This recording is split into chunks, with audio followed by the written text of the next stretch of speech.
Dodge this.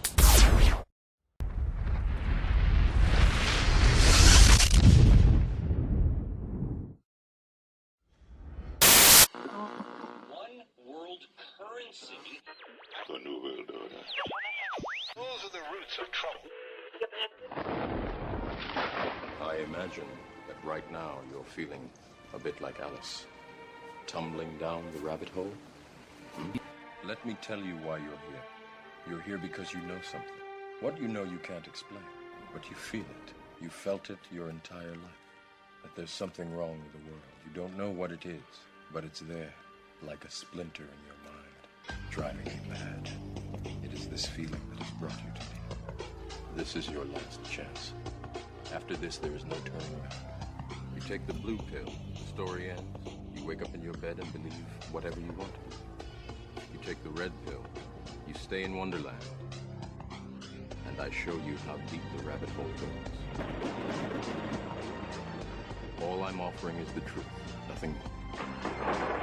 For we are opposed around the world by a monolithic and ruthless conspiracy that relies primarily on covert means for expanding its sphere of influence, on infiltration instead of invasion, on subversion instead of elections, on intimidation instead of free choice, on guerrillas by night instead of armies by day.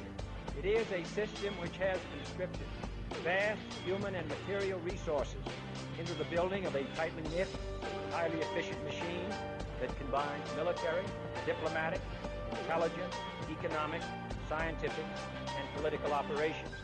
Its preparations are concealed, not published. Its mistakes are buried, not headlined. Its dissenters are silenced, not praised. No expenditure is questioned, no rumor is printed, no secret is revealed. But I am asking your help in the tremendous task of informing and alerting the American people. And now, welcome to another episode of Down the Rabbit Hole. Here's your host from federaljack.com. It's Popeye.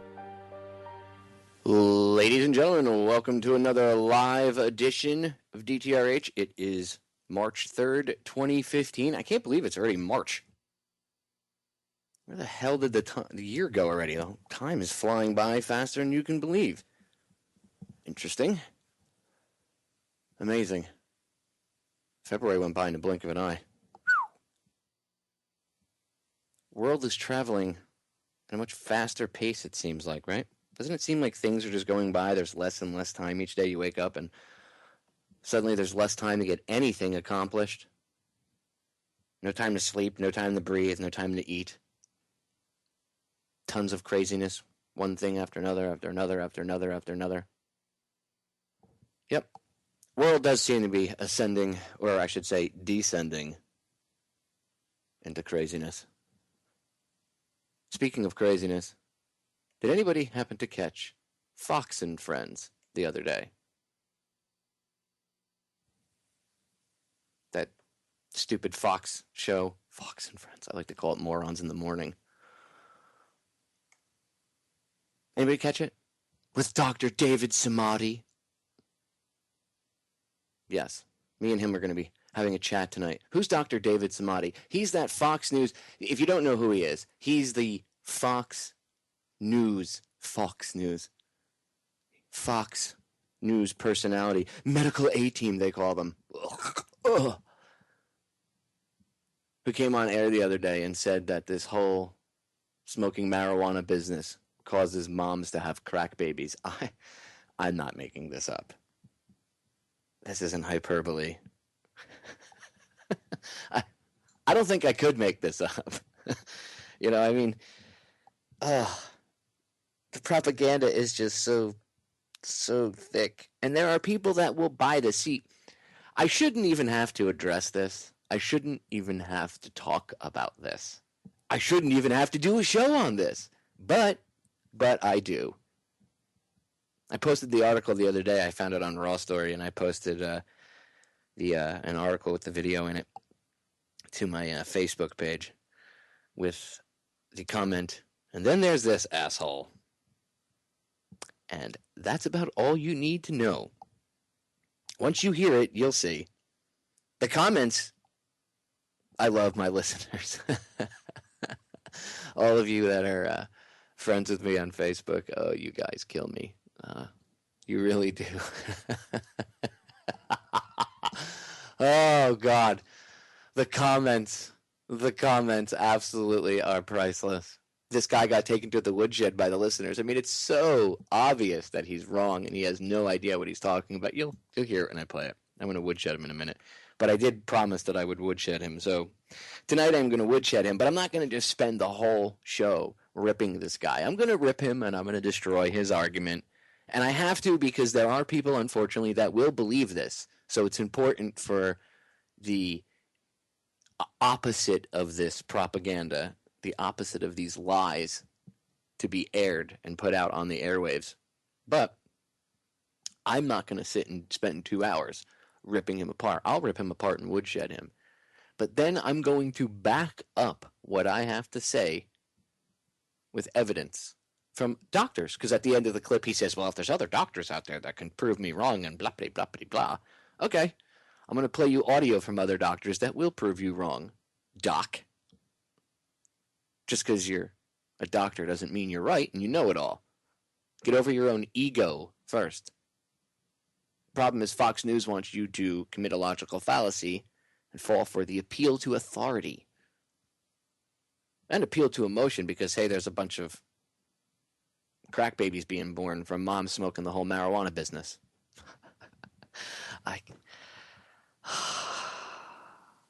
I can't make this up. That's exactly what he said. He said there are crack babies being born because of mothers smoking this whole marijuana business. He says medical marijuana is a scam.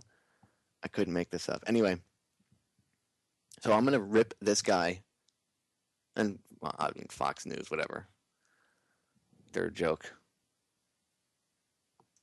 I don't even have to rip them. I think they rip themselves. They become their own meme. But I'm going to rip this guy because they put him out there as the Fox News medical A-team. See, they frame the whole argument in a logical fallacy right from the get-go. Think about it. They bring on a doctor to tell you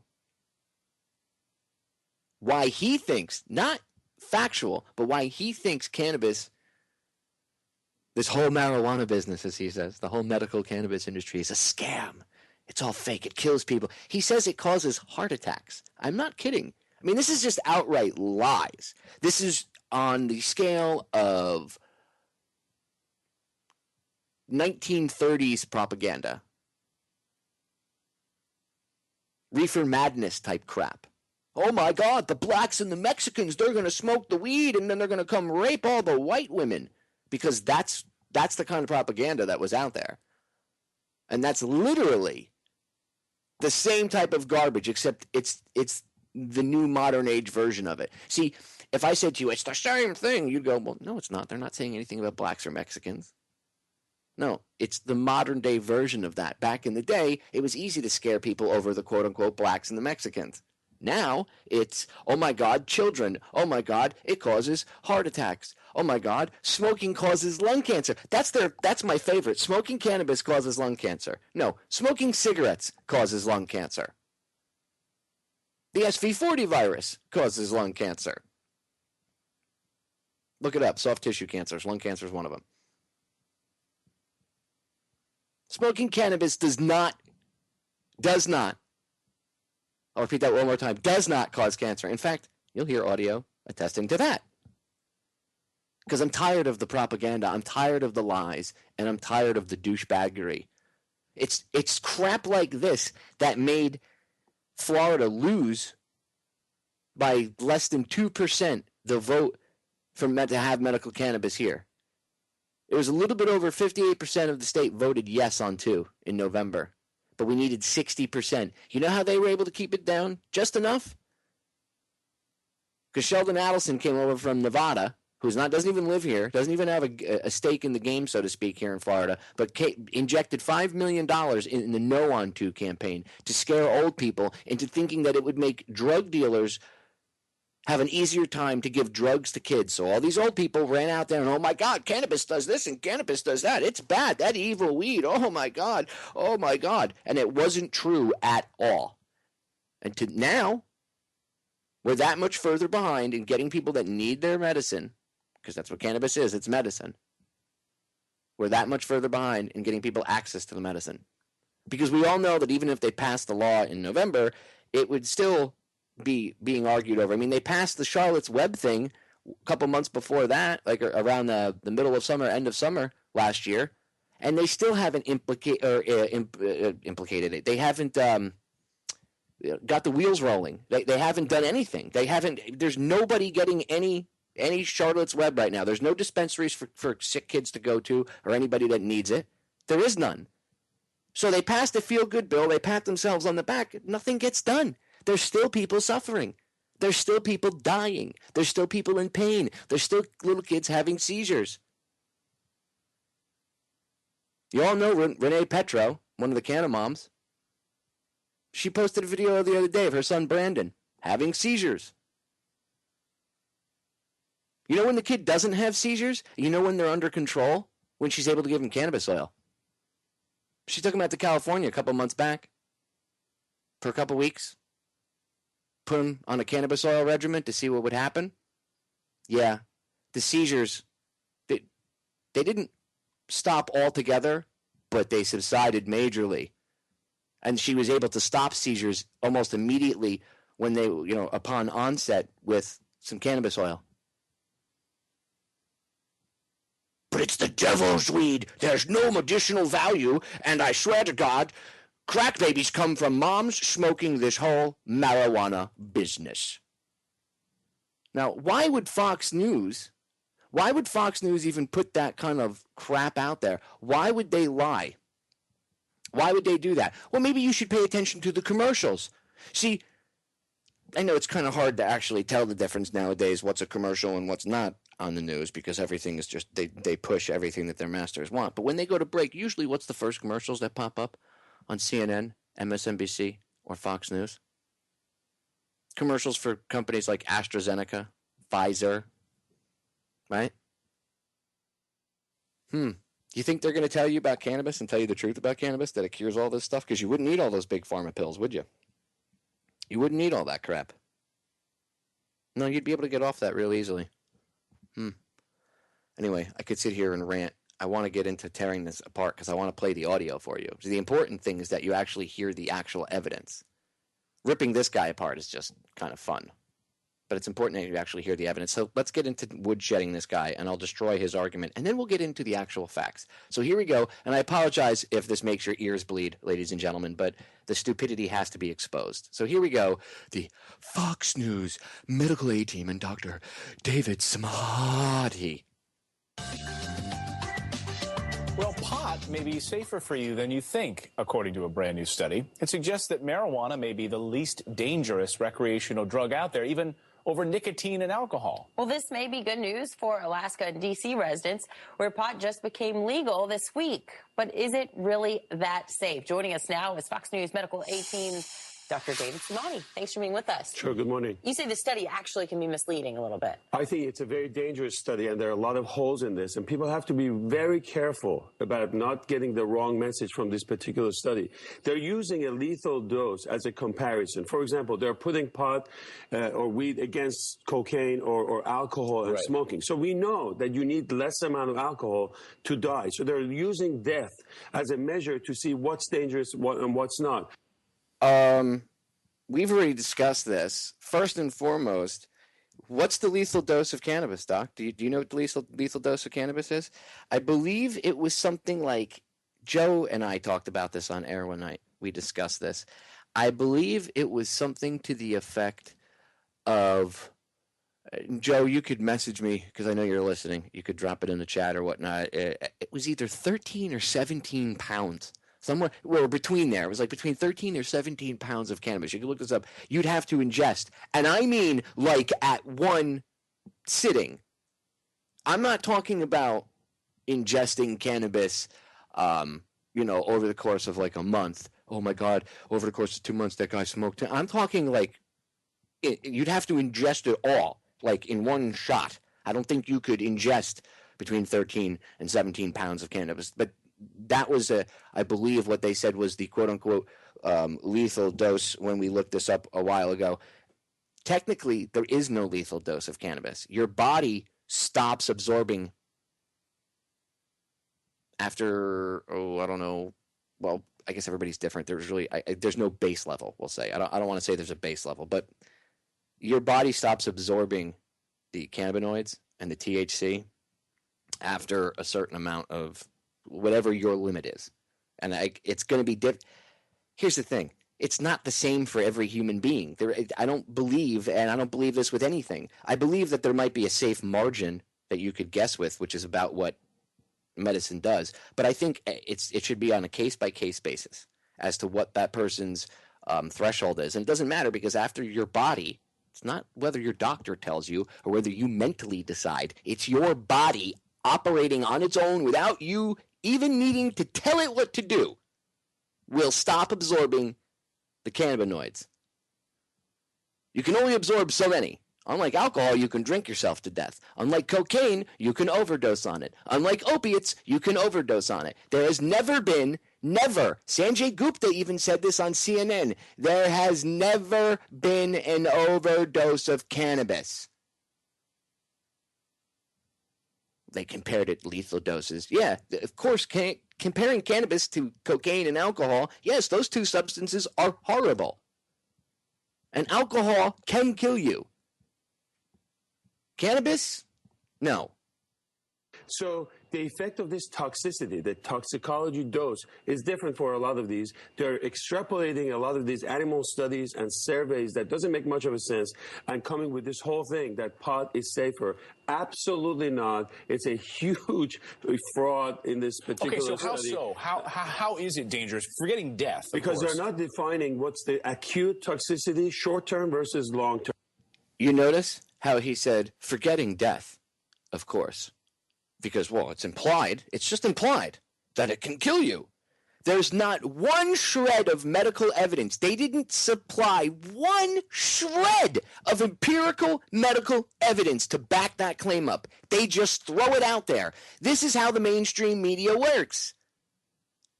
3 to 5 minute sound bites to get your attention, to scare you, and that is it. They don't want to give you facts. So they imply that it kills you, and then they give you no evidence to back it up. None.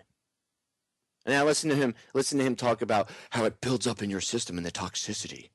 So, for example, if you really start drinking a lot of alcohol, of course, you can die from this, or cocaine or other things. With this, the long-term effect of pot is not very clear. Now, a lot of this has to do with what we call THC. The level of THC in a lot of these marijuanas are different. It used to be 1%, now it's 4%, it's going up to 7%. THC goes through your blood as you smoke, it gets to your brain, and it causes a lot of memory loss. It does not. It does not. Yes, short-term memory loss from smoking cannabis is a side effect. Sometimes people forget things. Maybe they get a little bit too wrecked. But it actually does not kill brain cells or cause memory loss. Actually, if you research it, THC regenerates brain cells. Again, science. I mean, because facts. Because truth. Because scientific research, Doc. The marijuanas, you smoke the marijuanas and it goes up into your brain from your blood and it causes you memory loss and no, it does not. See, again, they attack it based off of the side effect of someone getting stoned. And, oh man, I can't remember what I was going to do. Yeah, that's a side effect of, okay, maybe because you're high. And by the way, that kind of retardation, anybody that's ever smoked will tell you that goes away within the first couple of days if you're continuously smoking or ingesting high, decent amounts of cannabis, and it's the same quality. That paranoia, that freaking out, that, whoa, man, that goes away. And your body levels out. Go listen to my interview with Rick Simpson. I'm gonna have to play it. I'm gonna have to figure out how to play that thing one night on here. It's like 3 hours. I think I actually did it last year. To figure out how I did it, see if I could do it again. It's in my archives. Just go over to popeyeradio.com, and or you can go over to federaljack.com and look it up there. But listen to the interview with Rick Simpson. Just listen to it. You might learn a thing or two. Anyway, back to Dr. Samadi. Causes cognitive skills, mood changes, twofold risk of psychosis, long term. Now, what I learned about this, preparing for this segment, is it affects your heart. No, it doesn't affect your heart. People that have heart conditions are using it. Another lie, which we'll get into. See, it's selected. He must be like picking and choosing, cherry picking his data. Must be cherry picking his data. And no, it doesn't cause psychosis. If it caused psychosis, why would they be using it to treat PTSD, which you're going to hear? Why? Why? Why? Because you're a liar. That's why, Doc. Because you're a liar. You're a propaganda-pushing shill on Fox News who gets a paycheck from Big Pharma to open his mouth and run it about things he does not know. He just said, while I was preparing to come on and talk about this, so wait a minute, you actually don't know. You went and did a little bit of research on where? The internet, before you came on. And I bet you the only places that you went were places like the American Medical Association or things like that, inside your own little bubble. And you know what's funny is if you pay attention to other doctors will tell you, actually, no, cannabis does cure things. But hey, the smoking whole marijuana business is causing crack babies, right? Let's listen. It actually causes heart attack. 5-fold times increases your heart rate. It's a lie. That is a lie, and I will prove that tonight. Liar! Liar! And on and on. We're seeing in Colorado, we had 13 kids that came to the emergency, ended up in the ICU as a result of overdose from marijuana. Because of a ridiculous overreaction to the effects of it, because people are operating on fear. And if you had only 13 kids, oh my God, it's for the kids. Interesting number, by the way. We had 13. It's always 33, 13. It's always these numbers that are important to them, right? It's never like 11. Well, that's also an important number. It's never like maybe 15 or 18, right? Or some random 27. No. No, it's always got to be 13 or 33. It's always got to be their frigging numbers, them and their frigging numerology. And let me tell you something, even if 13 kids did go to the ICU, which that's a complete like overreaction to cannabis ingestion, but even if kids did go to the ICU and there was only 13 people that went to the hospital, okay, I'm not even going to say ICU because I think that's bullshit, but if there was really 13 people that went to the hospital, out of how many millions of people have been in and out of Colorado over the past year and ingested cannabis? What are the statistics on that, Doc? Well, but appeal to emotion, it's for the children. Now we have crack babies coming in because pregnant women are smoking this whole marijuana business. There you have it. We have crack babies coming in, ladies and gentlemen, because pregnant women are smoking this whole marijuana business. How do you become a crack baby from smoking pot? Let me ask you a question. How does a child get born a crack baby if the mother is smoking cannabis? Technically, and by definition, they are two different substances. One is natural, comes from a plant that grows out of the earth. The other one comes from cocaine, which is then freebased into crack, which is actually a scientific process and was actually invented by somebody in Langley to sell cocaine to the black community in the 80s because it was a rich white man's drug. So again, explain to me how smoking cannabis makes moms have crack babies. Do you see the insanity? I don't even have to make fun of this. This is crazy. Oh my God, there's crack babies because of cannabis. They're two different things, Doc. Or maybe you don't know that because you don't know your ass from a hole in the ground. What bothers me as a doctor is this whole concept of medical marijuana, because I think it's a safe haven for a lot of these companies and saying like, hey, it's for medical marijuana. It helps kids with seizure. This is the biggest scam I've ever seen. Let me just tell you one thing. I think for certain cases of seizure, for certain nausea, vomiting after like cancer or chemotherapy, maybe. But we still don't have a definitive thing. So that's not true.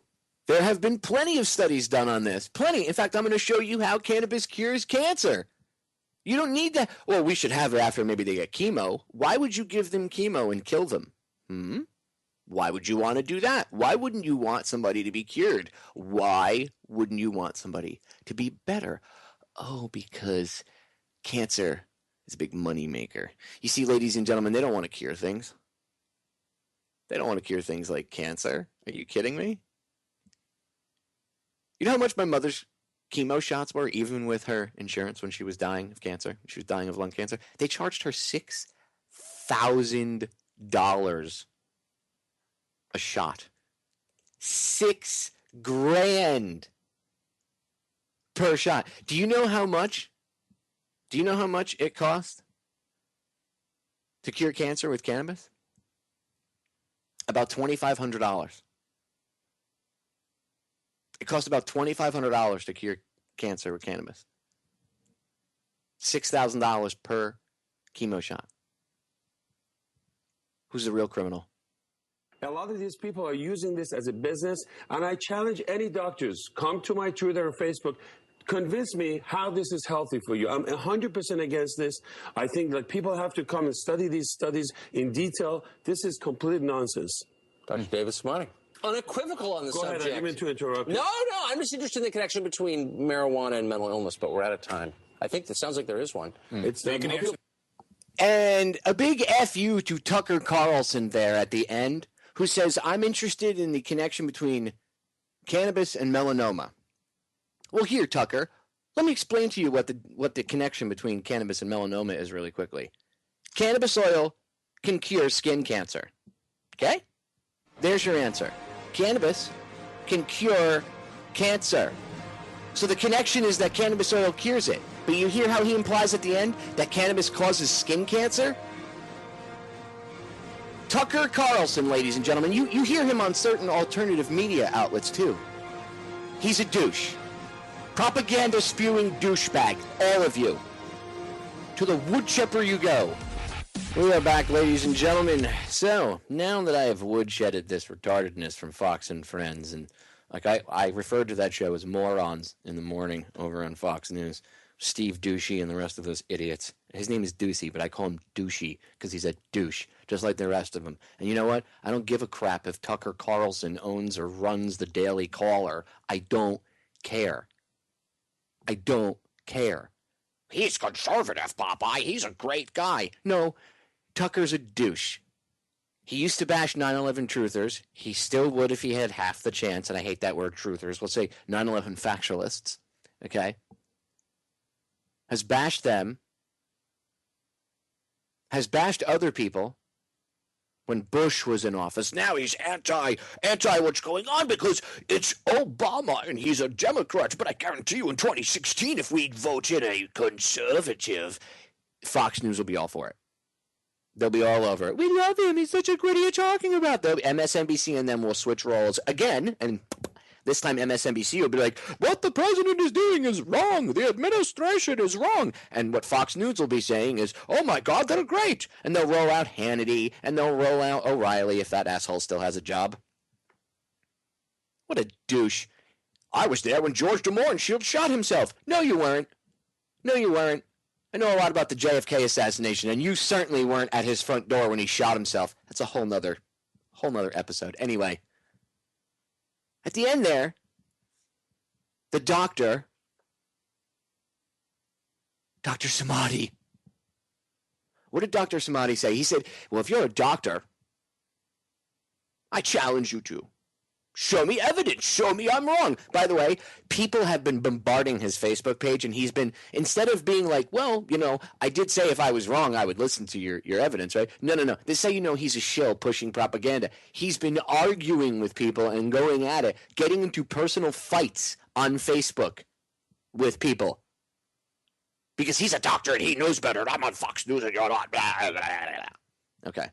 Well, let's go talk to a few doctors, shall we? Let's see what a few other doctors that actually do research and care about patients and aren't New World Order shill scumbags that take money from Big Pharma and their puppet masters to say whatever they're supposed to say. Let's go listen to doctors that actually do their job and follow through with that oath that they took to do no harm. First, let's see what Dr. Christina Sanchez has to say about cannabis and how it cures cancer.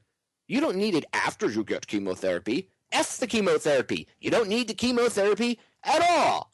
Let's see what Dr. Christina Sanchez has to say, shall we? Pay attention, doctor. Samadi. Maybe you'll learn a thing or two from some of these real doctors. Sit back and get your notepad, Doc. Take some notes. Welcome, Dr. Cristina Sanchez, the molecular biologist who discovered the anti-cancer properties of THC. My name is Cristina Sanchez, and I work at Complutense University in Madrid, Spain. And I have been working for the last decade on the anti-tumor effects of cannabinoids. In the early 1960s, Rafi Meshulam from the Hebrew University in Israel characterized the main compound in marijuana producing the psychoactive effects that we all know. The cannabis plant has been known for millennia. After the discovery of this compound that is called THC, it was pretty obvious that this compound had to be acting on the cells, on our organism, through a mechanism, through a molecular mechanism. And in the 1980s, two specific targets for THC were discovered, something that we call cannabinoid receptors. And after the discovery of the receptor, it was obvious that our body has to synthesize something that binds to these receptors. It was pretty obvious that was something endogenously produced by our own bodies that was acting through these receptors.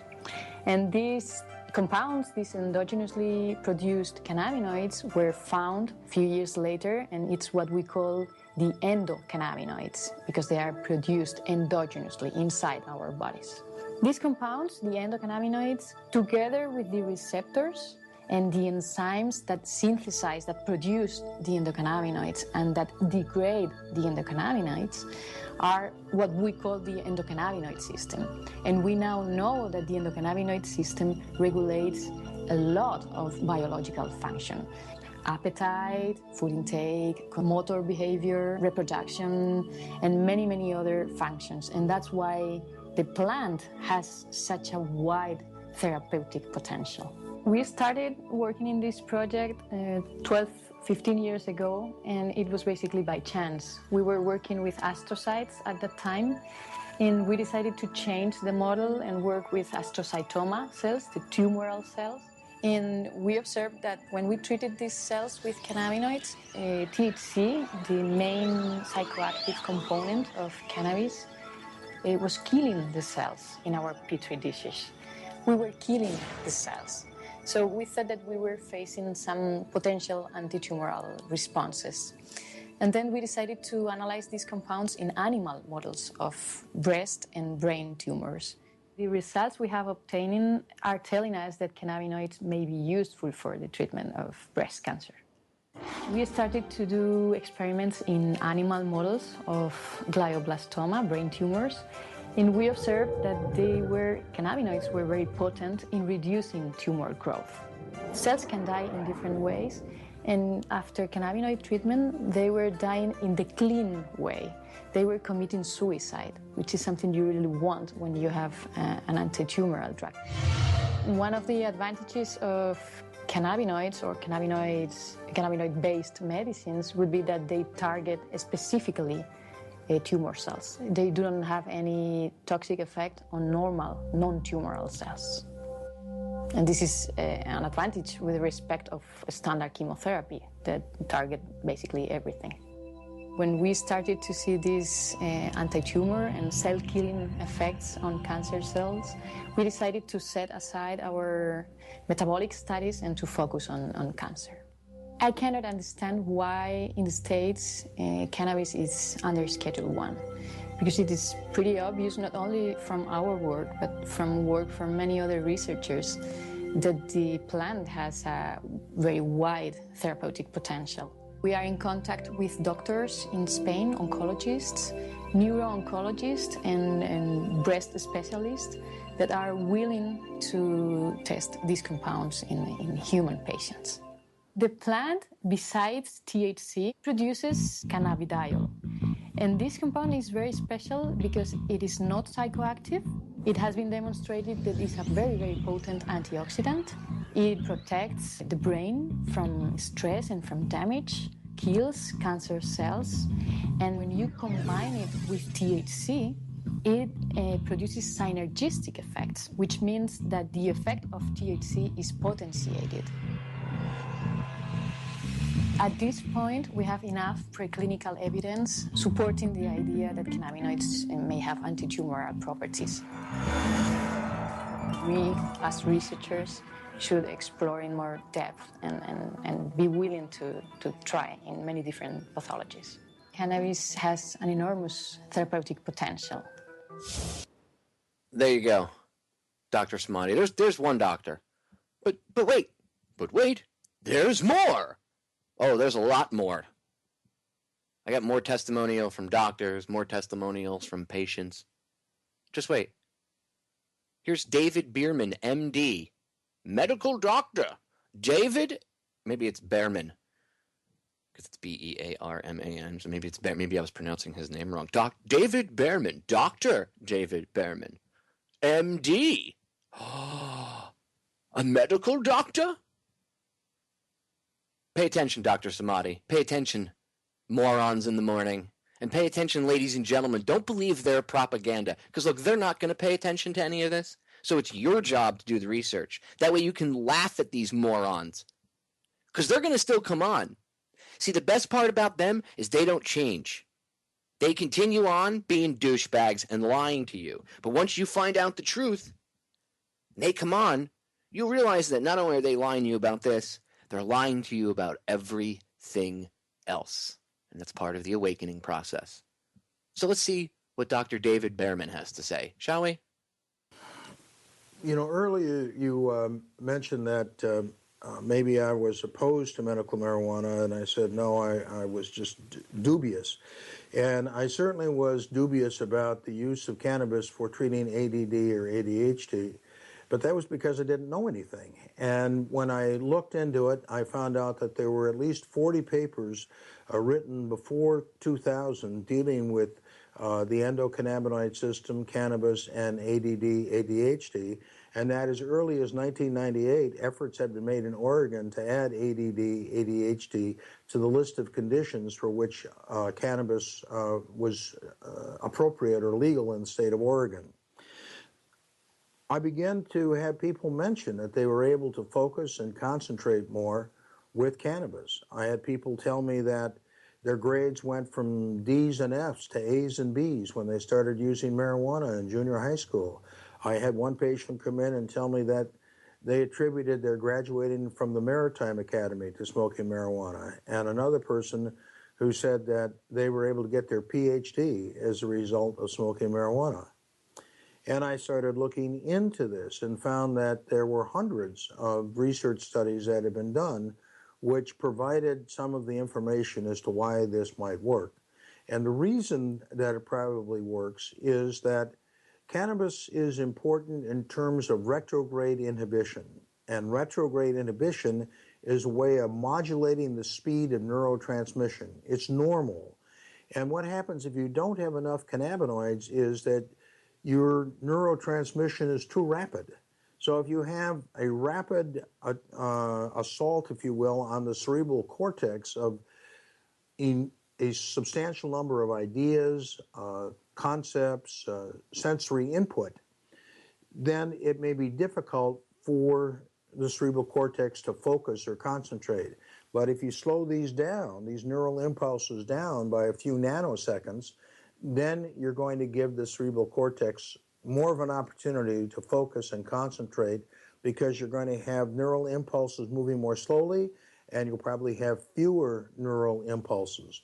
Now, there was an article that appeared in Scientific America in December 2004, written by Elger Nickel, and I had the good fortune to go to a conference and be able to chat with Elger about retrograde inhibition and about the way cannabis worked in terms of attention deficit disorder, and he told me that I was, more or less in the ballpark. After all, he's a researcher and I'm a clinician, so there's not always a perfect exchange of information between researchers and clinicians. But in this case, I feel as though I am close enough to having a good understanding. Furthermore, in addition to Elger, there is a researcher at UC Irvine named Daniel Piamelli. Piamelli has invented 6 or 7 substances that interfere with the body's own metabolism of its own cannabinoids. And he feels that by increasing the cannabinoids in the brain, that it's useful in treating panic attacks, attention deficit disorder, Tourette syndrome, and bipolar disorder. And I think much of the way in which cannabis works can be explained by the phenomenon of retrograde inhibition. And what's happening there is that the cannabis is causing more dopamine to be available. It is the dopamine that actually facilitates the retrograde inhibition. What cannabis does is it competes with dopamine for dopamine binding sites on dopamine transporter. And if you get enough cannabis, it fills up the binding sites on the dopamine transporter, or at least a lot of them. The dopamine can't get in. You now have more dopamine, you have more retrograde inhibition, you have slower speed of neurotransmission, and you have better ability to focus and concentrate. And I've been amazed. Back in, I think, 2001, I was interviewed for an article in USA Today, their online version on migraine headaches. And the reporter was talking to me, and as often happens, they were discussing their experiences when they were in college. And we were at this informal restaurant down near Zuma Beach. And after about 20 minutes of this, the waitress came over. And we'd been talking about migraines. And she said, my son, who's 20, when he was 17, he noticed that cannabis helped him focus and concentrate and do his homework. And his grades went from D's and C's to A's and B's. This was completely unsolicited. I also have people call me up and try to get me to see their teenagers. I have a rule, it's not ironclad, that I won't see patients under the age of 21. But in certain circumstances, I will see those patients.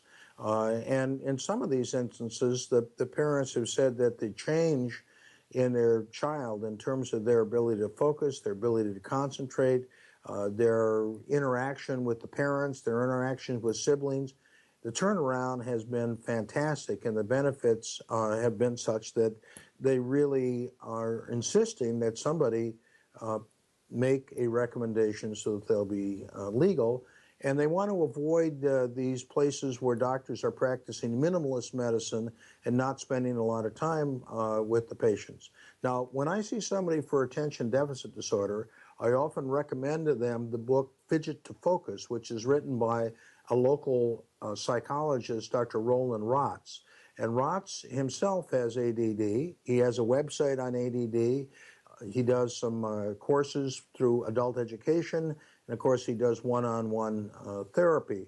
And he has been very good, according to some of my patients, in giving people with attention deficit disorder some very good strategies and techniques for how to successfully negotiate life with ADD. Because as you probably know, people who have ADD or ADHD are not very good at completing tasks, tend to overcommit themselves, often miss appointments. And so it's a question of being organized, of writing things down, and of setting up certain structure to your life so that you can rein in the ADD. Now, ADD is not necessarily a bad thing. There was an article in Newsweek a couple of years ago quoting a bunch of experts saying that people with ADD made good CEOs, they made good entrepreneurs, and they were very creative. And I've certainly found that to be generally the case amongst my population of patients who have ADD. There you go, ladies and gentlemen. So another doctor destroying the propaganda that you heard first from Fox, which is just absolutely ridiculous. The studies are incomplete and inconclusive. No, they're not. The studies are there. You just have to go do your homework and pay attention. That is it. That is it. All you have to do is actually go do 5 minutes of research. Look up Tommy Chong, okay? You all know Tommy Chong from the Cheech and Chong series, right? He had prostate cancer.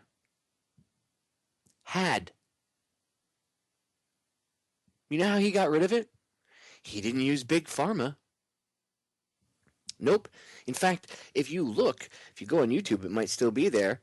You know that chick on CNN? I know her husband he works for Bear Stearns or somewhere on Wall Street. I can't remember. Maybe J.P. Morgan. I think it's Morgan, actually. But Erin Burnett, right? She's married to one of these Wall Street insiders.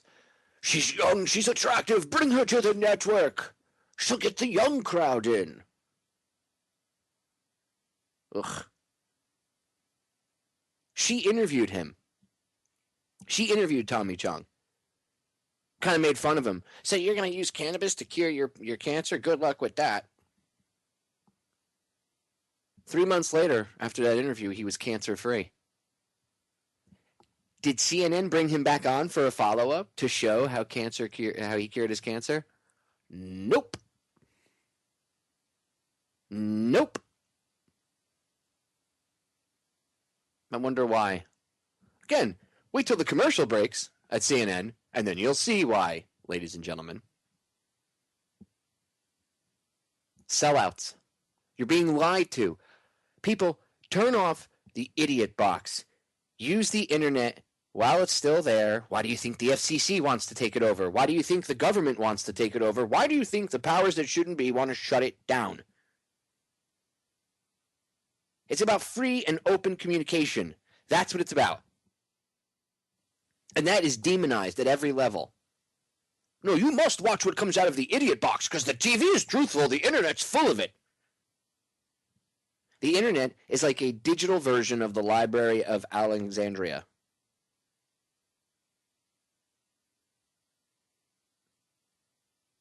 It's a digital version of that library, except the amount of knowledge and information is like 1,000-fold. That's why they're afraid of it, because they can't stop it. They thought they were going to be able to monitor us, and they do. They watch us, they surveil us. But we've turned it against them. We're smarter than they gave us credit for, and they don't like that. Do your research. If you're anti-cannabis and you think you're going to go out there and, I'm going to prove you wrong, maybe you should do your research and stop just reading the stuff in your own anti-cannabis circles. Maybe you should do what I do. I go read and I listen to what if I'm against something, I go listen to what the opposite end has to say. I listen to everything on the subject so I can make my own informed decision. I don't even like taking sides and doing the one side versus the other. You know how I feel about that. If you're anti-cannabis, maybe you should go actually do the research and listen to the people that actually use it. I'm going to play some of the testimony from people that use it, patients, coming up. Pay attention. Stop reading the stuff inside your own little bubble. Step outside of that box. Think. Use that pile of mushy gray material inside of your skull that was given to you by God, nature, the universe, whoever you decide gave it to you. It's there. It's a supercomputer. Perhaps you should use it. Before we go to break, I got one more piece of audio for you. This is Dr. Philip Levesque, and I think I might be pronouncing his name wrong. If I am, I apologize. He's a World War II veteran and a doctor of pharmacology. Let's listen to what he has to say about cannabis therapy, helping veterans with PTSD. When the Vietnam guys started coming back to the VA, and they would send them to a psychiatrist, and the psychiatrist would say to you, well, so you've been playing cowboys and Indians over there someplace, and now you want some sort of sympathy or something, a prescription for Valium for 2 weeks and you'll be all over it. Guess what happened? It didn't work. They got him hooked to Valium. They popped him in the nose for the Valium.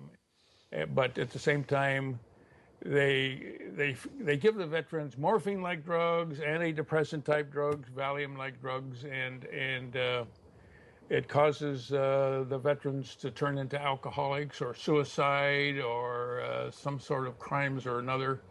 And the Veterans Administration is literally destroying right now 2.5 million people who fought in Iraq and Afghanistan. 2.5 million. and they're just they're wrecking them. Absolutely. Yeah, we're talking about medical marijuana and PTSD. And PTSD, absolutely. And I estimate that there are probably about 1 million of the veterans of recent wars who have PTSD, and at least half of them above a scale of 5, and those are the ones who are desperately in need of marijuana therapy. Those are the ones. The ones who are less than 5 can probably get by on something less than marijuana. But marijuana is the best drug we have found so far for the treatment of PTSD. And within the last month, I just wrote an article that marijuana prevents PTSD suicides. Mm-hmm. And I got about 1,000 comments on it from all over the country. Well, I was in the military, but I didn't see combat. But I do know, as a marijuana user, that when I smoke marijuana, I don't have dreams. Yeah. And when I quit using marijuana after a couple of days, I start to have some very vivid dreams. Yeah. So obviously, the use of marijuana will help. That is one of the worst symptoms of PTSD. And you probably wouldn't imagine what the second most important symptom is. What's that? Not being able to talk about what was your worst experience. Tell me about your worst experience. Bam! Just like so that. Did you feel that way after World War II? I know you went through a lot of very traumatic experiences in fighting your way into Germany and meeting up with the Russians there. My first day, I was committed to combat.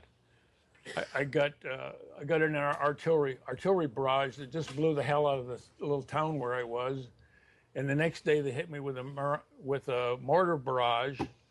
And when we crossed the Rhine River, I got strafed by German planes. I got strafed by American planes. We lost 150 men in less than an hour. Out of how many? 150 out of our battalion. And a battalion is what, about 1,000? About 1,000. So 150 out of 1,000. That's pretty heavy attrition rate. 15% in an hour. We had my battalion, my division, had the worst casualties crossing the Rhine River. There you go, ladies and gentlemen. I just wanted to leave that last part in there so you could get a little bit of history about the old salty dog there. It's a respect thing from one vet to another. But there you have it. A plethora of doctors destroying Dr. Samadi. Go to his Facebook page, look him up. Leave a comment. This is Sparta! Maybe Dr. Samadi will get into an argument with you instead of doing research on the subject. They lie, ladies and gentlemen. See through it. Educate yourself. Educate your family and your friends. And you be the new media. You be the heroes. I'll see you in 3 minutes. We'll be right back. Ladies and gentlemen, we are back with hour number 2 here on tonight's live edition of Down the Rabbit Hole. I am your host, Popeye from FederalJack.com. Make sure to also check out my new link for direct access to the download archive of all of my radio shows. That would be PopeyeRadio.com, PopeyeRadio.com. If anybody wants to email me, you can email me at contact me at Popeye DTRH Popeye Delta Tango Romeo Hotel at gmail.com. Popeye DTRH, which is short for obviously Down the Rabbit Hole. Very easy to remember. Popeye DTRH at gmail.com. If you feel like sending me any messages. No, I do not always respond to every single email I get, but I do read them.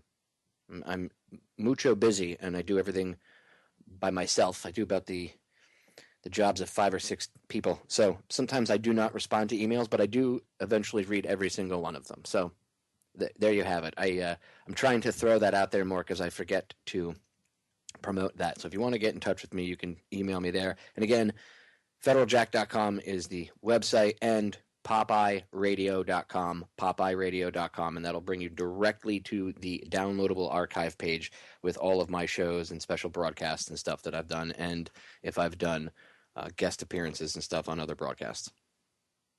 So, I want to get right back into it, because I have a rather long clip but I promised that I would address something that is constantly thrown out there and just needs to be addressed.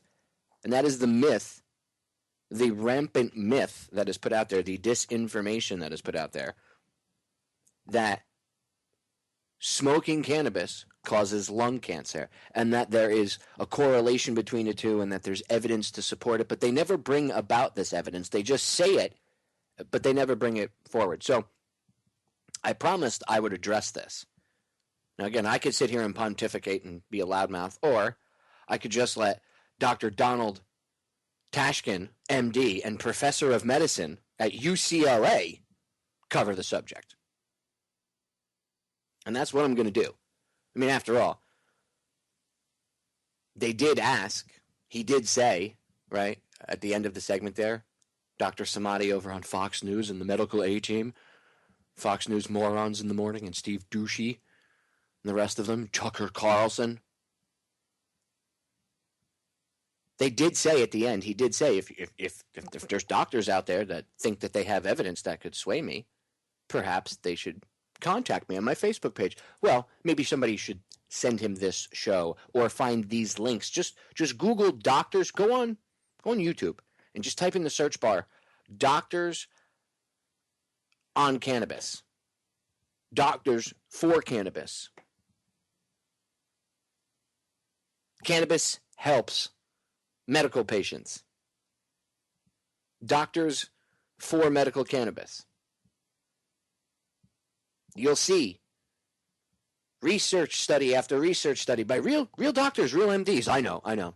They're not Dr. Samadi. They're not the Fox News medical A-team, so they don't know what they're talking about. I know. They're just clips from the internet, the interwebs, Popeye. You can't believe it if it was found on the interwebs, even though I'm pretty sure that you heard him say that he was prepping Dr. Samadi when I was prepping for this. Yeah, where was he prepping? On his laptop. Probably in the inner circle, or he was probably looking at whatever emails he was sent and being told to read this, and read this. This is all you're going to say. Shush your face.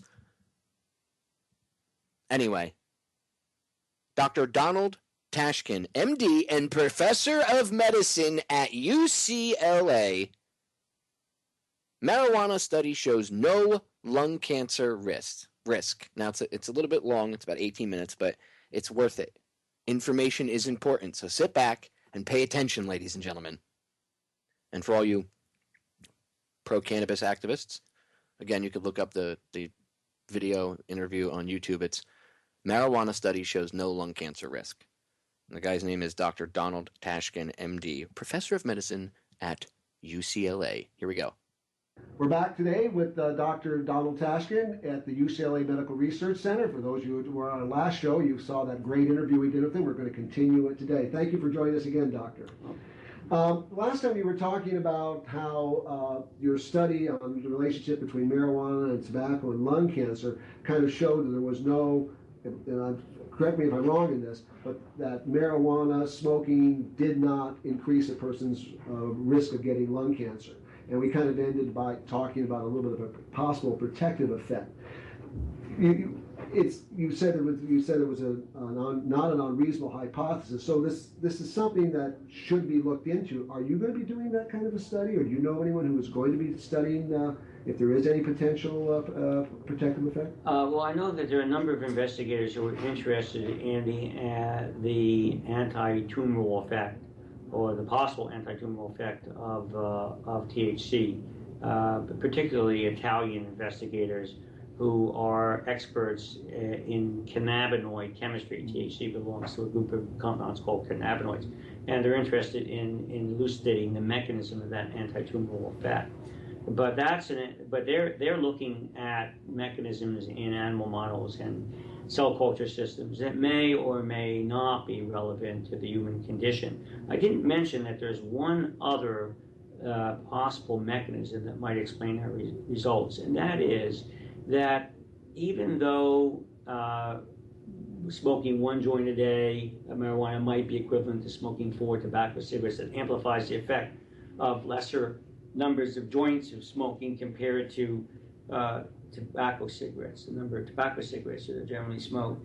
nonetheless, there are very few marijuana smokers who smoke as much tobacco as tobacco smokers, even when you use that 4-to-1, correct for that 4-to-1 equation. Also, that 4-to-1 equation is probably not accurate because marijuana joints are not of equal weight to tobacco cigarettes. It's probably more like 2-to-1.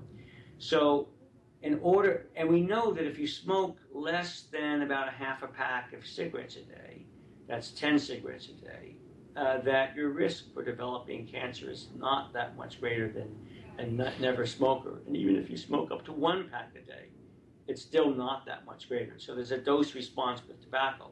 So if you take 1 pack a day for, let's say, 20 years is 20 pack years. Well, in order to the equivalent amount of marijuana joints to 20 pack years, that is 20 cigarettes a day for 20 years. So that's 400, that would be equivalent to 400 joint years.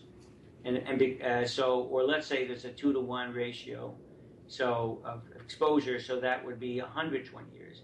Well, we studied damn few patients with 120 years. We studied a couple.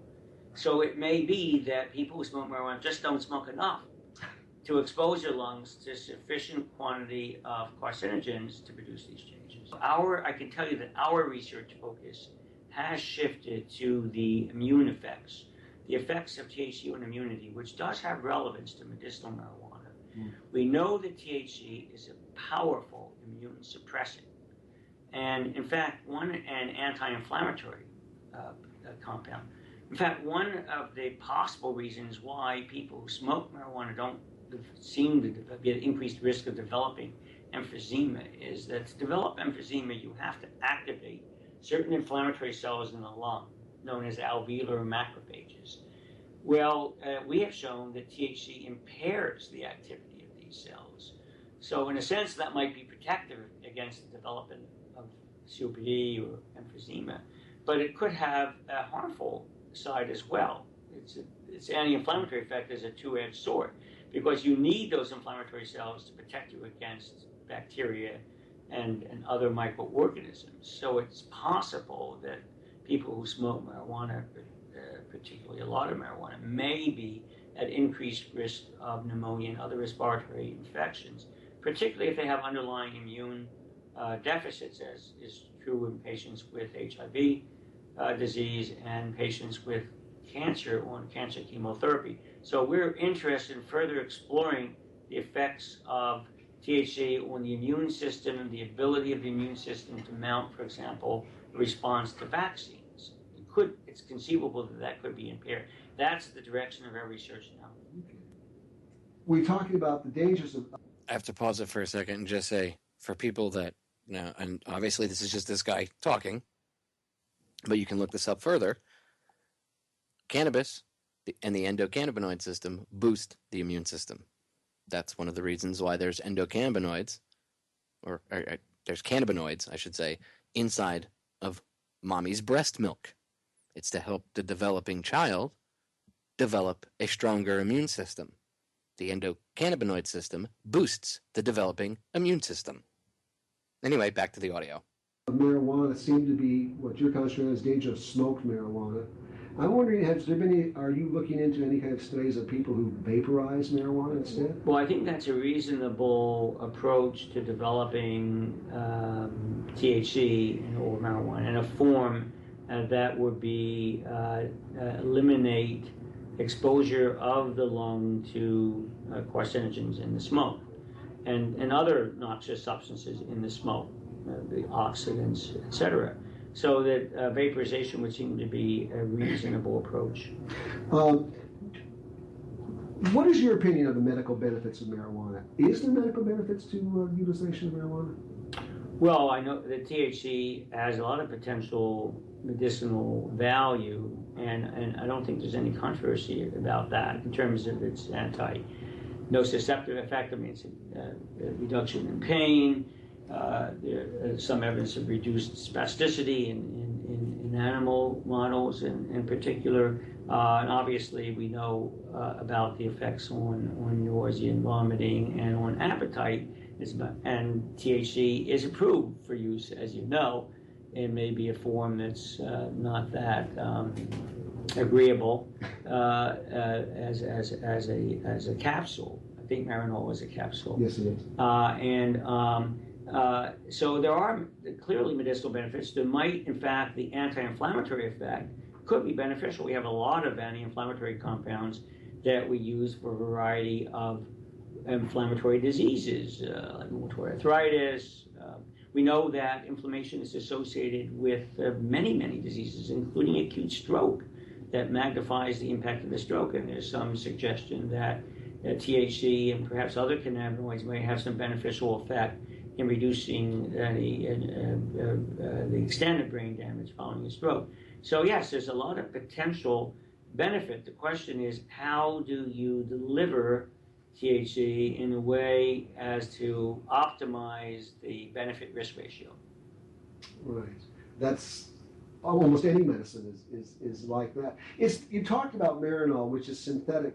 And I'm going to let it play in a second, but what he's discussing basically is what cannabis users have been saying for many years, that, okay, yeah, maybe smoking isn't the best way, smoking a joint or smoking it out of a bong or a pipe, maybe that's not the best way. Maybe vaporizing it's better, which I've vaporized, I've smoked, I've ingested. Vaporizing and ingesting is much better than smoking because you're not smoking the plant material in the smoke. You're just getting straight THC vaporized into your lungs. Anybody that's ever done it will tell you there's a huge difference between the two. Hurts your lungs and your throat less, there's less irritation. So that makes sense. But this is something that cannabis users have been openly discussing. Now you hear a doctor saying the same thing, but in fancy medical jargon. Maybe those crazy potheads weren't so crazy after all. THC, and I know there's another drug just recently approved for nausea and vomiting that has a synthetic THC. Is there any difference between synthetic THC and natural THC? Well, I don't know that there's any difference. I can answer that. There is. I'll let him say what he's going to say, but there is a huge difference. Marinol doesn't work. I know people that had cancer that took it, and it didn't work, even in high doses. Some vet friends of mine that died. A couple of my Vietnam buddies. One of them was on that crap, and it didn't do anything for him. We got him straight up cannabis, and it was just smoking a joint would help him more than taking Marinol. So yeah, there is a huge difference. He doesn't know because he hasn't done the research, I guess, into that as deep as he should. But again, do the research yourself, and you'll see.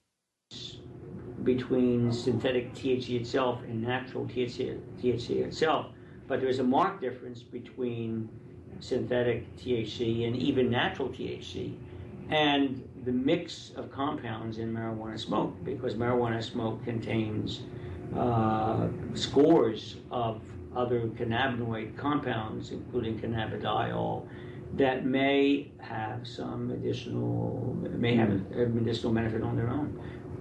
Yeah. On a scale of 1 to 10, with 10 being absolute worst and 1 being no dangerous side effects at all, how would you rate marijuana as a medicine? I think in terms of short-term risks, short-term risks will be minimal, other than the effects on behavior. I mean, there are some individuals who are not used to smoking marijuana. When they first smoke it, they panic, develop anxiety, etc. But aside from those consequences, there are very few, certainly not any life-threatening effects of acute marijuana use. And the reason for that is that, one of the reasons is that there are very few, if any, cannabinoid receptors in the brainstem where the vital centers are located that regulate breathing and cardiovascular responses. Maybe there's an evolutionary reason why there isn't some perhaps. Are you satisfied with the pace and the number of research going on in this country in regards to medicinal marijuana and other problems associated with it? Well, as you well know, that the federal government doesn't consider itself to be in the business or hasn't historically, of evaluating medicinal marijuana.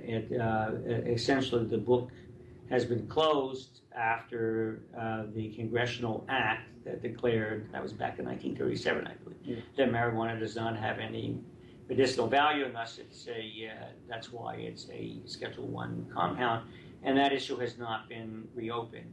I believe that the federal government would be, well, I don't know for sure, but now in these days of budget restraints, when it's almost impossible to get any grant funded, but I believe that the NIH would be interested in evaluating the therapeutic potential of individual cannabinoids in preclinical work, but might look askance at smoked marijuana as a medicinal.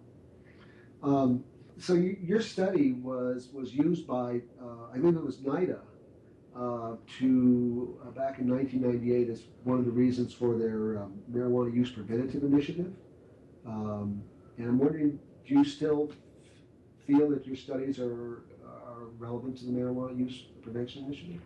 Well, as a pulmonologist, I feel that smoking any substance can be harmful. I mean, we may or may not be able to show convincing evidence of harm in all cases, but we know that smoked marijuana, like smoked tobacco, contains an awful lot of noxious material, and that compounds that we know are tissue damaging, and so that I'm not opposed to the concept of exploiting the therapeutic potential of THC in one way or another, but I would be reluctant to endorse smoking of marijuana for medicinal purposes. On the other hand, I recognize that in 2006 we have limited options in terms of delivering THC for medicinal purposes. Marijuana can be grown quite readily. It's an ubiquitous plant. It can be grown anywhere, and so that you could look upon it as herbal medicine. If it didn't have the baggage of the abuse potential associated with its behavioral effects, there probably wouldn't be much opposition to its use. But the opposition, I think, results from the effects on the central nervous system. What is it like being in a state where the voters have approved medicinal marijuana? Does that have any effect on your ability to do research or anything? No. As a matter of fact, I still have to go through the same regulatory hoops that any investigator does in any state, which means you need to get funding usually from the National Institute of Drug Abuse, but in California, there was a California, I forget what it was called, it was a California initiative that set aside some funds for research in medicinal marijuana. That has stopped, mainly for budgetary reasons, I think, rather than for political reasons, although I can't be entirely sure of that, because there was a change in the governorship. Right.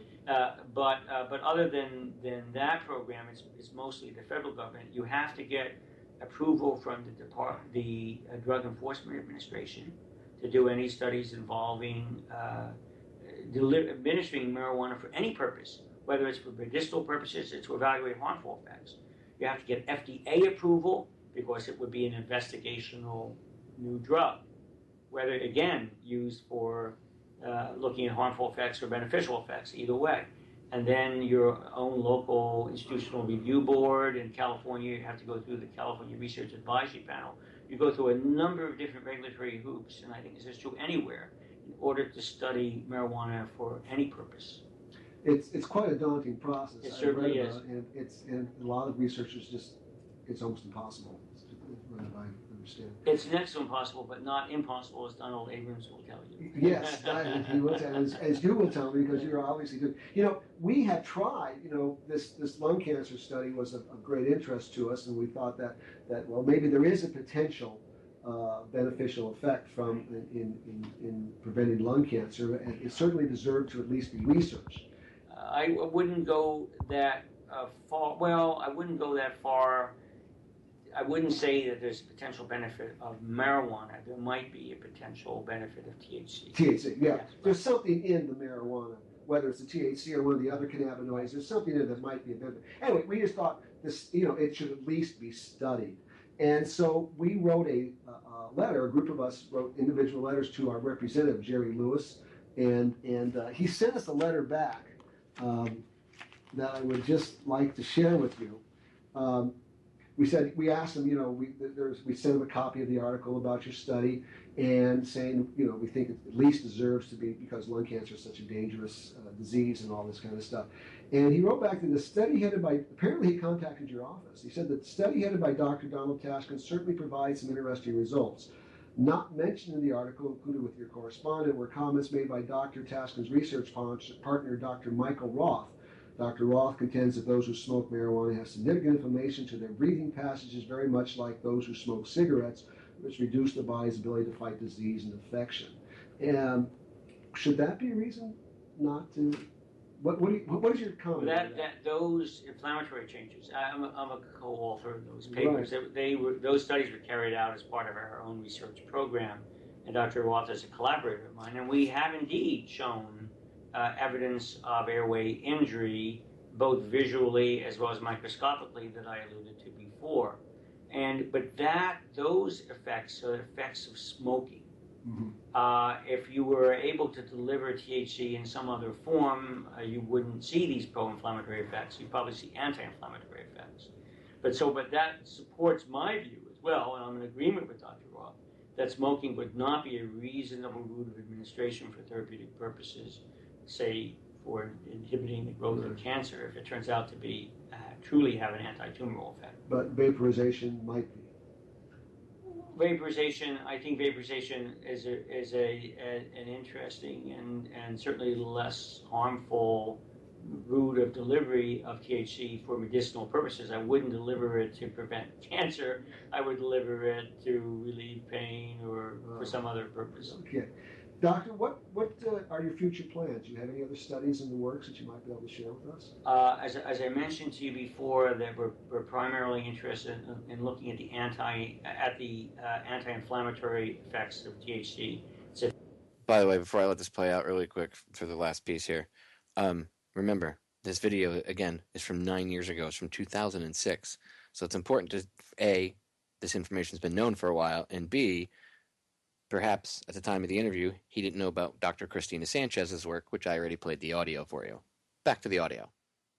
Effects on the immune system, effects on the ability of the body to mount an immune defense against infection. Mm-hmm. That's number one. Number two, we still have tissue from our marijuana cancer studies.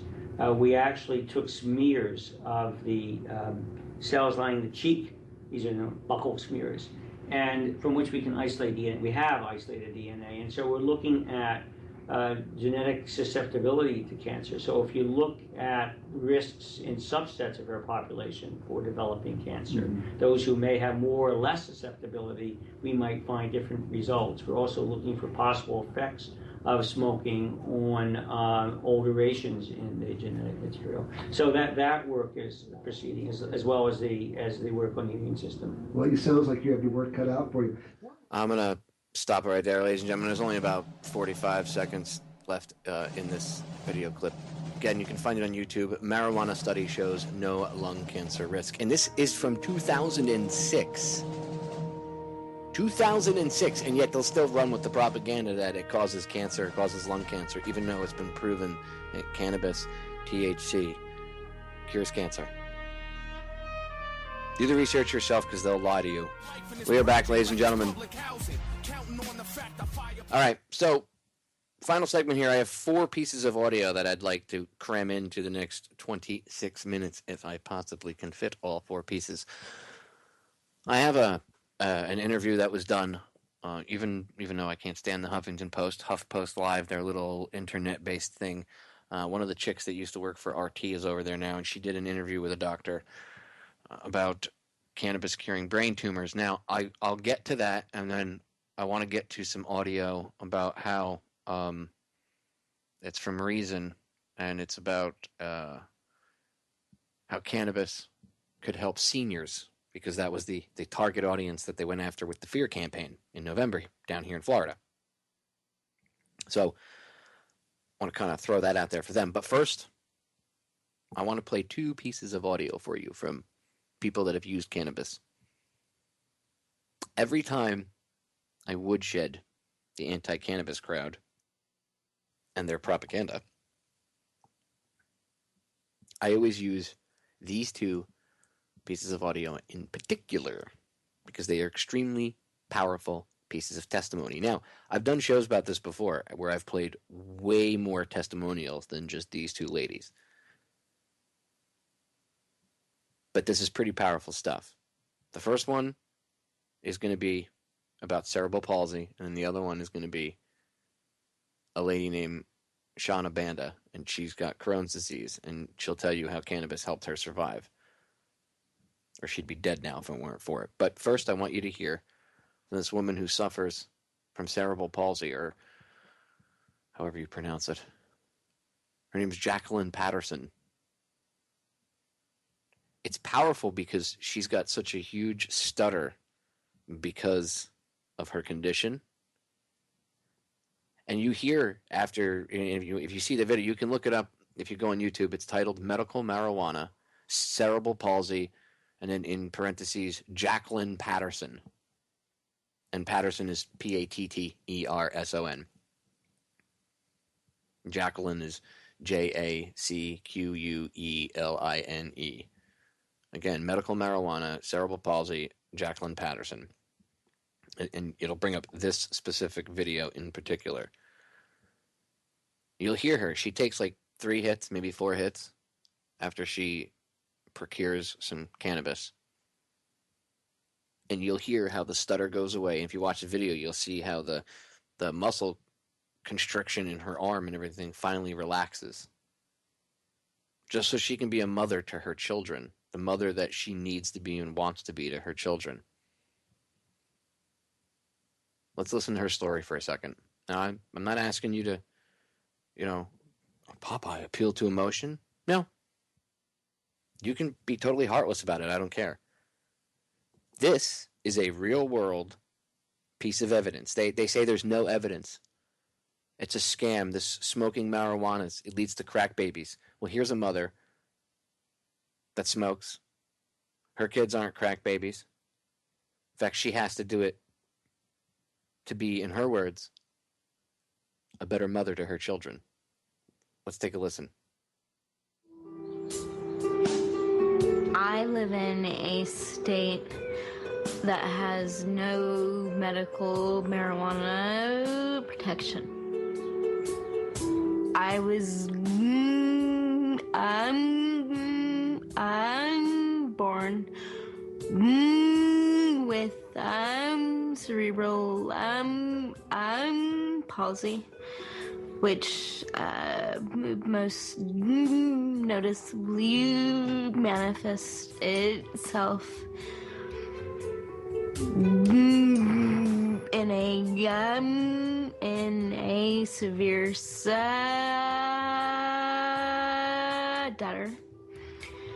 and the right side of my body is much noticeably weaker than my left. I have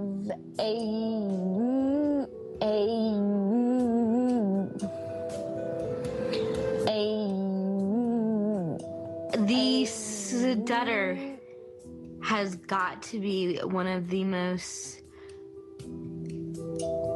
stigmatizing disabilities invented by God. It's very humiliating.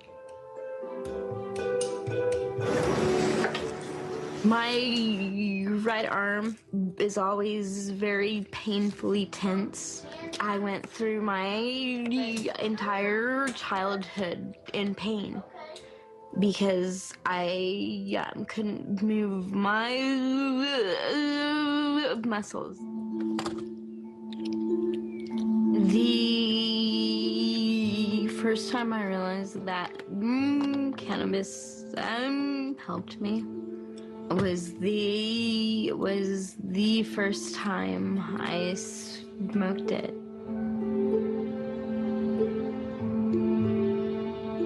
It's been 3 days since I smoked.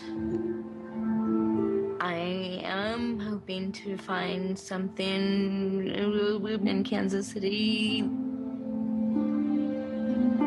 I smoke to be the mother my children deserve, because they're really cool kids.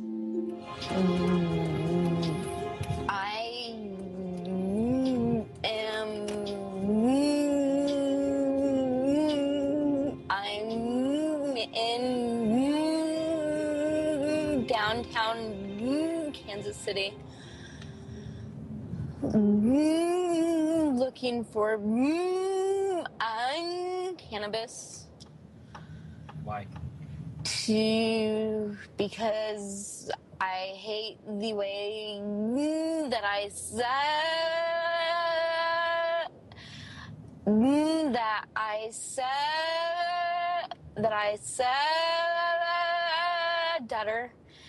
and it's the most effective treatment that I've found.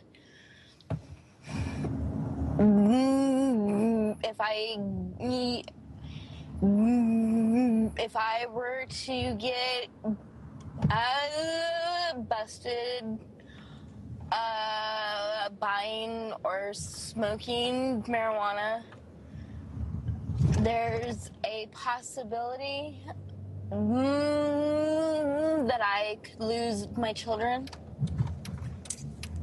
But it's worth that risk? I wouldn't be half the mother I am without it, because I would just be in way too much pain. So yeah, being a good mother to my children is the most important thing in the world to me.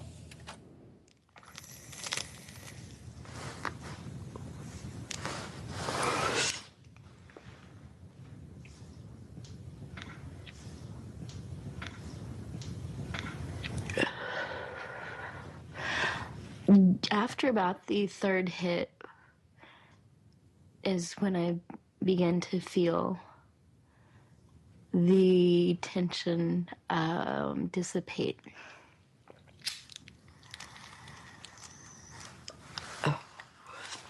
It really helps my speech.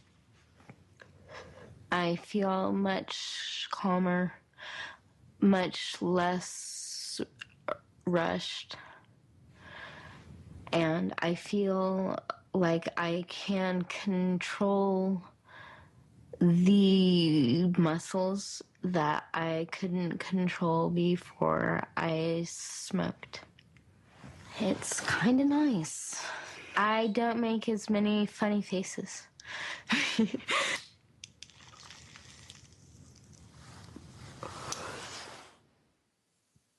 There you have it, ladies and gentlemen. Cannabis used to fight cerebral palsy. You could see the drastic difference in how she sounded. Just a few hits. She wasn't acting. Again, go watch the video, you'll see. Let's get to the next one. Shona Banda. Crohn's disease survivor. Listen to her story. It saved her life. Just listen. I was diagnosed with Crohn's disease about 9 years ago, and had every condition that you can think of. I've endured. I went through the beginning stages of the disease, where I was having strictures or blockages in my bowels. with surgeries and drugs to fix that, all the way to the terminal stages of the disease where I was losing weight quite drastically, and my body was starving because any food that I ate was gone within minutes, and my body just wasn't able to absorb any of the nutrition that I was trying to give it. I was so sick for just so long that as soon as I tried the oil and started feeling way better, that there was no turning back. That was it. That was it. No medication that any doctor had ever given me had worked that well for any reason. I had watched Rick Simpson's movie, and I was in Kansas, and you need a whole pound of it to make the 2 ounces to cure you, and I cried. And I was like, there's no way.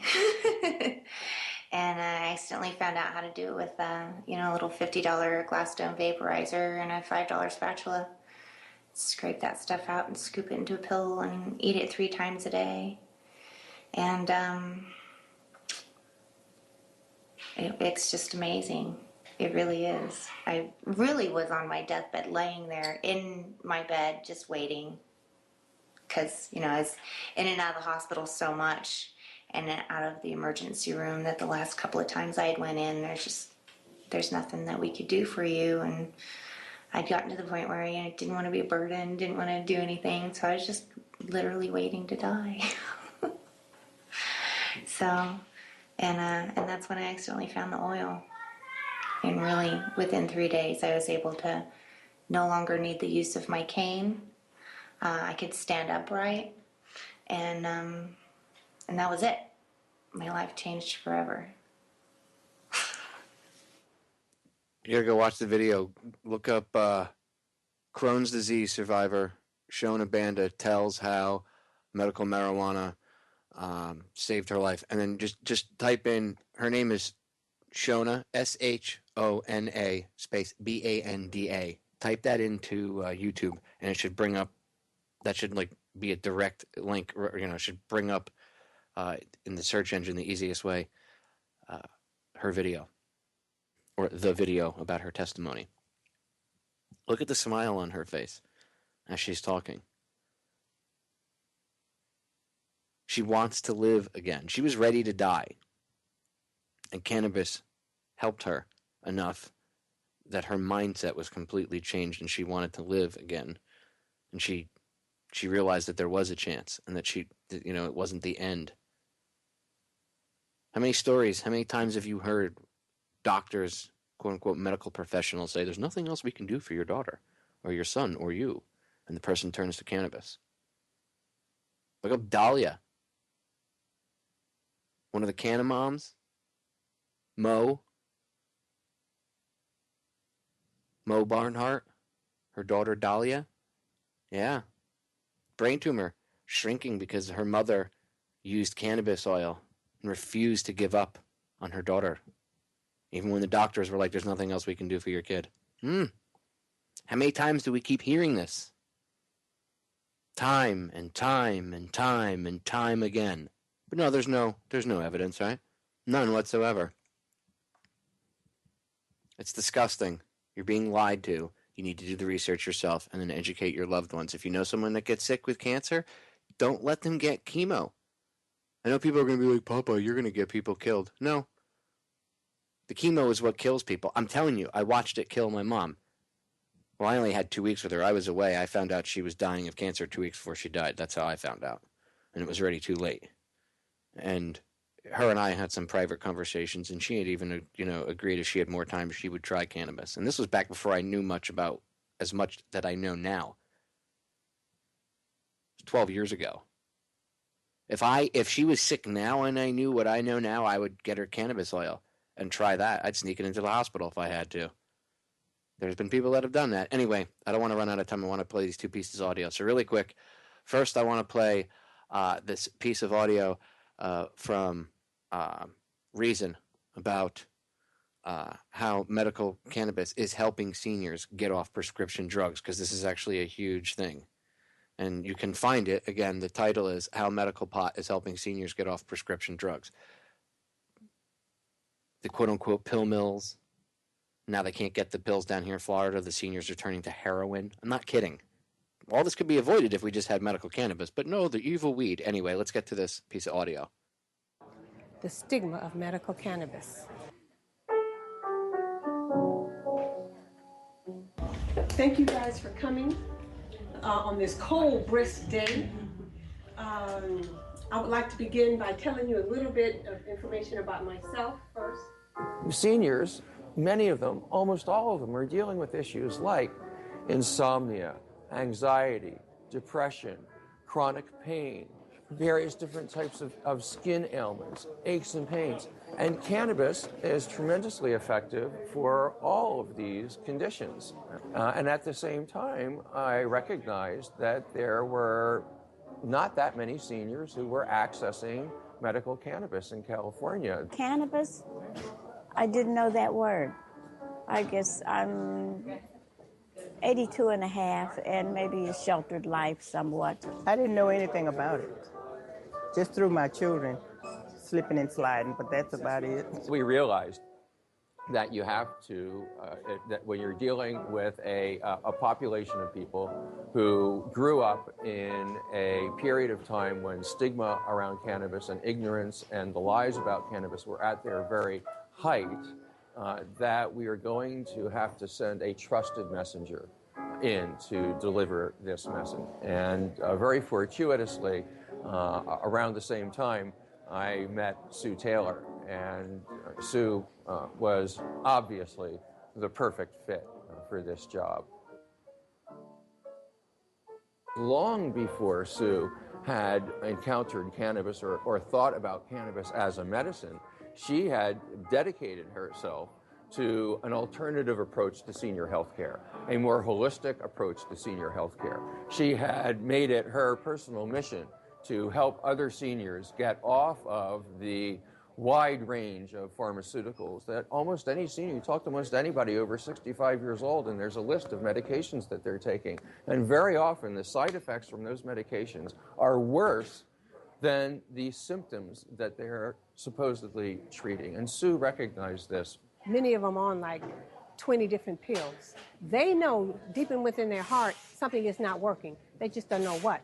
I was taking pills for high blood pressure, diabetes, cholesterol, pains in the knee, headaches, just pills for everything. Managing symptoms with pharmaceutical drugs has kept us locked in a box and has robbed us of the joy and the happiness that's was given to us by our Creator. Members of Sue's family introduced her to the idea of using cannabis for medicine, which was alien to Sue. She had been a Catholic school principal. She had been the most respectable of respectable ladies in Oakland. It didn't enter her sphere to consider cannabis as medicine, but when her beloved family members brought it to her, she had enough respect for them to take it seriously. I did the research. I read everything he gave me. I studied up Harborside, and I saw the benefits of medical cannabis as a medicine.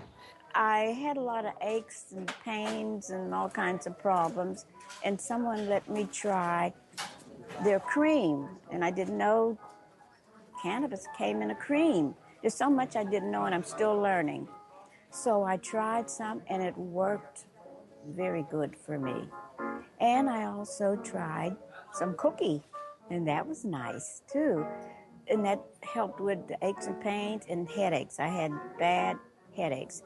Oh, it helps me all over. All over. My skin, my weight. It makes you happier. It doesn't make you sleepy. It doesn't give you the headache. I have been on butalbital for many years, along with the Valium. And the Irish Moss and the lotions on my temples have totally taken away my migraine headaches. I haven't had a migraine, a real migraine, in maybe 3 years. The codeine was the major problem, because if I took a whole codeine, in the evening, the next morning, I couldn't function well. And I have to in my job. And the marijuana, if I smoke marijuana in the evening after I get home from work, it relaxes me and it takes away the pain of the arthritis, and I can get some sleep at night. More and more people are choosing the cannabis for in the life process rather than morphine or some of those highly drugs because they're present. They're present when they go over to the other side. They're present with their families until they leave. When they're on the other hardcore drugs, they're not present. They die long before they're actually physically buried.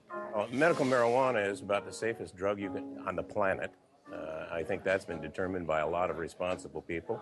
And I think that the senior citizens need to consider using and trying medical marijuana as opposed to some of these other drugs. Cannabis is the way to go. It really is a great alternative. I've been a happy camper. It's working good for me. I don't take pills. You know, I don't. And my life is wonderful. And yours can be too. There you have it, ladies and gentlemen of the senior crowd. Medical cannabis could be helpful to you. Trust me, I've been trying to convince my father. And he's listened to me in many other aspects about things, and his health has somewhat improved. And perhaps I can get him to use some sort of cannabis oil or perhaps cannabis butter of some sort, ingestion. I don't know if smoking would be good for him. But we shall see. Hopefully I can help him. But there's one more piece of audio I want to play before we run out of time here, really quick. This is a doctor confirms cannabis oil cures brain tumor and brain cancer. Listen. Dr. Courtney, maybe you can join us now and, tell us about your outlook on this and, what the debate is within the medical community here, in terms of whether this is something that is safe for children or not, whether it's something that's effective for children or not. Well, I was quite a skeptic 5 or 6 years ago. I refused to approve of it for a fellow physician. Currently, my youngest patient is 8 months old, had a very massive, centrally located, inoperable brain tumor. And it's the father's strength to push ahead and get approval from someone and to begin treatment. And the father was successfully able to avoid chemotherapy, radiation, and surgery. And within a couple of months, had reduced the 200%. In 4 months, had reduced it essentially to zero. And this child, because of that, is not going to have the long-term side effects that would come from very high-dose chemotherapy or radiation. By the way, I want to pull up, too, an image that you sent along to us to show our viewers of the difference of the brain tumor and what it was that happened there after a couple weeks. Can you explain that for us in more detail? Yes, that large white center area is the tumor, and they were putting cannabinoid oils on the baby's pacifier twice a day, increasing the dose, and it was a 3.8% CBD, so it was a high CBD tincture or oil. And within 2 months, there was a dramatic reduction, enough that the pediatric oncologist allowed them to go ahead with not pursuing traditional therapy. And within 4 months, you can see that the tumor is essentially gone. And then by 8 months, the normal architecture had resumed. And at this point, the risk of the MRI is so high that they really don't want to do any more MRIs because of the risk of the analysis. So currently, the child's being called a miracle baby. And I would have to agree that this is the type of response that we should be insisting is frontline therapy for all children before they launch off on medications that have horrific long-term side effects. Do you feel that there are some ethical questions, to be raised here, though? And, we just spoke about it for a moment, that you're not giving, these children marijuana to smoke. It can be administered in other ways via using cannabis oil. But what about the possibility of maybe, psychoactive effects? How does that perhaps affect a child, affect their development? There's a lot of information out there that has been built up with the intent of causing confusion.